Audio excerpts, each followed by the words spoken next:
Good afternoon, everyone. Welcome.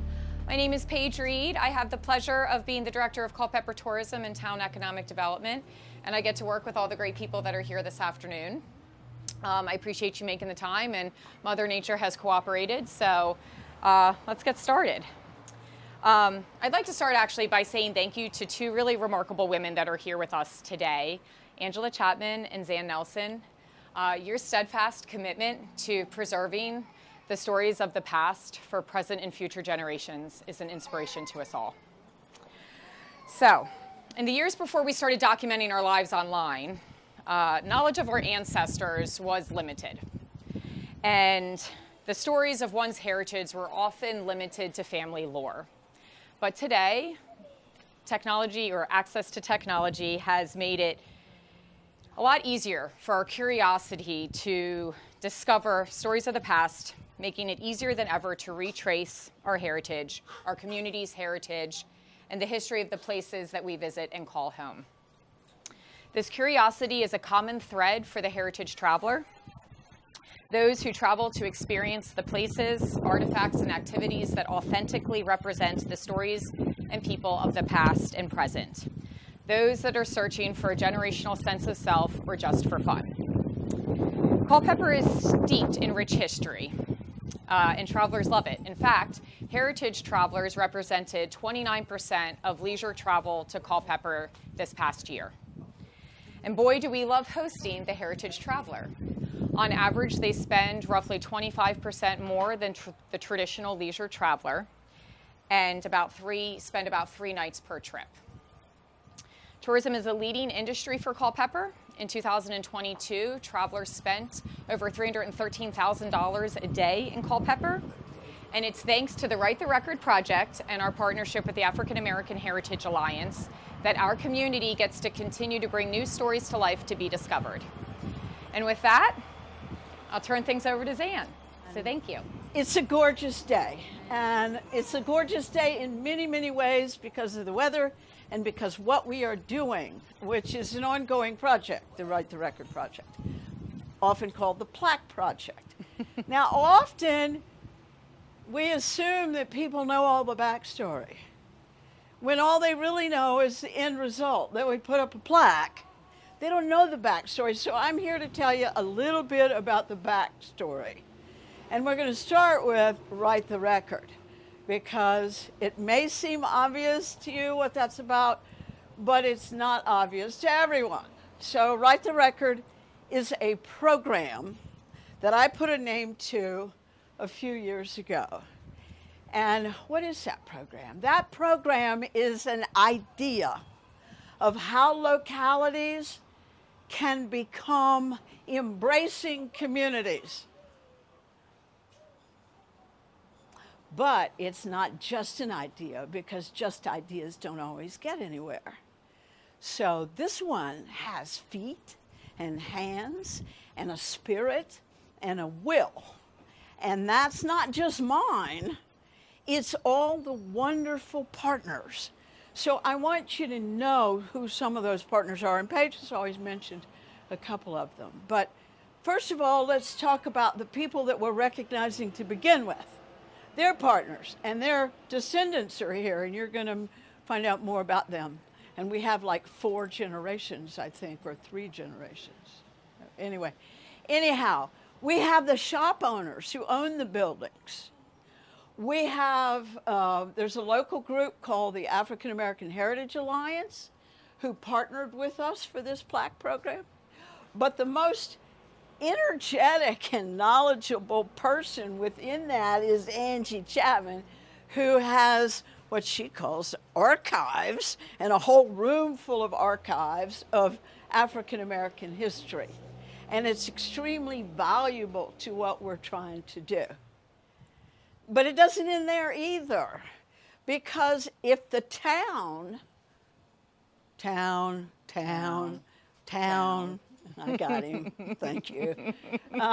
If they hadn't joined our efforts, we would be struggling to get this done. And not only did they join our efforts, but I want a particular recognition of the person that they asked to work with us, because she has been an extremely good partner. It's not always easy partnering on these things because we all have other things to do.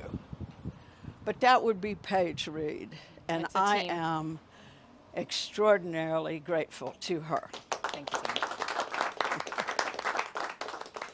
I hope when I'm dead and gone, you remember all the good things we have achieved together. I will. Okay. We'll with see who that gets there first, right? What? Tomorrow isn't promised. I said we'll see who gets there first.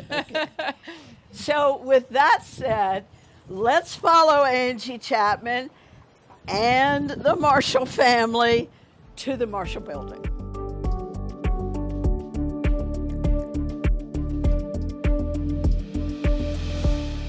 This is the building in which Mortimer Mercer Marshall Sr., operated his funeral home, Marshall Funeral Service.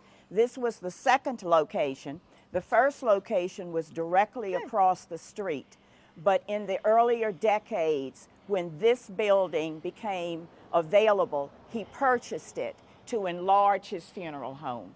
And then in later years, in the early 70s, he added a third location in his home on Orange Road, the corner of Orange Road and Page Street, where Greystone Homes is currently located.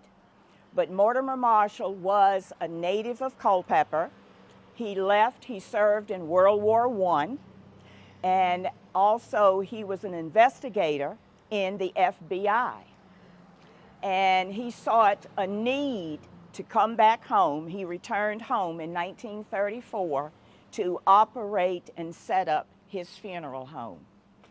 And he did that faithfully to the community until his death in 1979. And he's a World War I veteran, and he's buried in the old section of Culpeper National Cemetery. So with that said, he left a large legacy, not only here to the community, but also to his family. My grandfather was a very gentle man, softly spoken, but always had his arms open for the whole community. He never worried about how much money he was making. It was just to provide service and support for the community. So many people used to come by with letters of mail, legal things that they didn't know who to turn to. And my grandfather would bring them in, sit down on his leather chair that would have the big staples all the way around it, the big brass staples, and he would set them down and talk to them. And he would speak to, it didn't matter if you were a mayor or a street sweeper. He treated everybody the same way. And he drove that into me. I was blessed to be able to stay with him as I got older before he passed away. Spent every summer here, and I've instilled the same values in my son. I tell him all the time, you can't get somewhere by standing on a man's shoulders. You have to help him with you to get anywhere. So,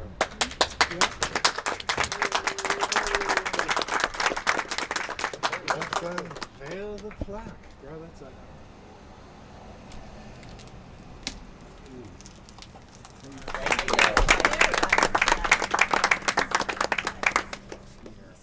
The Marshall Funeral Service, Mortimer Marshall Sr., he was born in 1892 and he was deceased as of 1979. The Marshall Funeral Service was established in 1934 on the south side of the 200 block of East Davis Street, which is across the street, and later moved to this current building. In the early 1970s, Mr. and Mrs. Marshall added their 1202 Orange Road residence as an additional location where both mortuary and ambulance services were provided to all citizens. Ambulance services were discontinued as of January 1979, and the funeral home closed in the mid-1980s.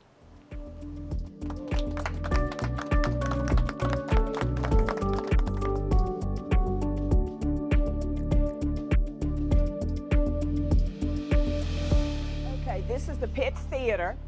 prior to the theater being built on this lot, it comprised of several homes back in the day. And Mr. Benjamin T. Pitt, who was from Fredericksburg, and he was also a congressman in the state of Virginia, he came to Culpeper, acquired the property. Again, he saw a need for a movie theater, and he was able to construct this with various construction companies and state-of-the-art sound systems, seating. But over the years, from its first inception to the late 60s or early 70s, it was a segregated seating in the theater. And the African Americans went through this door to the upstairs balcony. We purchased our tickets right around the corner here. And we could go in and purchase our soda, our popcorn. But the first movie was shown in May of 1938. And since then, the movie theater has changed hands, changed ownership several times to what it is today. And at that time, there were two shops, one on this side and one on that side. But the new addition that was upstairs was not here at that time. So I got a question before you show and tell some of the things that you and I found. Do you have any memories of Yes. Okay. Yes. High's High's ice cream on the Okay, corner. High's where ice the cream. I remember Culpeper- High's ice cream. And that's where we would go after the movies. Right. Okay. After the movies, because we used to see the Walt Disney movies. Yeah. I lived right down, Right across from down the Baptist street. Church. Okay. And I would come up here every day just about to see movies. Just about. Yeah, okay. This was a going place. Yeah. Movies. And the first movie that was shown was Sally, Irene, and Mary back in 1938. I didn't See, But when the theater first opened, the admission fee was 20 cents, 25 cents, Right. depending upon what movie it was or what day of the week it was.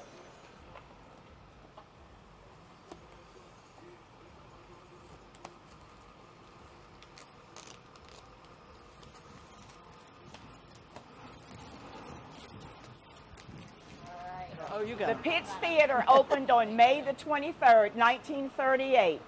During this era, seating was segregated. African Americans were seated in the balcony, entering through the side door, which was posted as the colored entrance. Integration began in the late 1960s, early 1970s. This is an ongoing project. So we are open to suggestions of other places to put plaques, but we're working on one that's down by the warehouse buildings in the depot where the original Antioch Baptist congregation worshipped. But the bigger project is south of here on what is called the Hill. The Hill, where I live. It was you heard about it when Angie was talking about the Marshall Funeral Home, and there were many other homes up there. And so what we want to do is document all of that and do perhaps an interpretive panel rather than a plaque so that people can learn about the area. It's still called the Hill by a lot of local people. Yep. It's And the they would talk about going on a Saturday night to the bottom, which is Sugar Bottom. That's where I live. Right down there. That's where I live. That's right. But there were a lot of businesses and a lot of homes up there, and we want to make that sort of public information for everybody so that they learn more about it. like that. That was my neighborhood. Yeah. And who knows what else we will end up. hard part. Yeah, that's the hard part. Thank you all very much.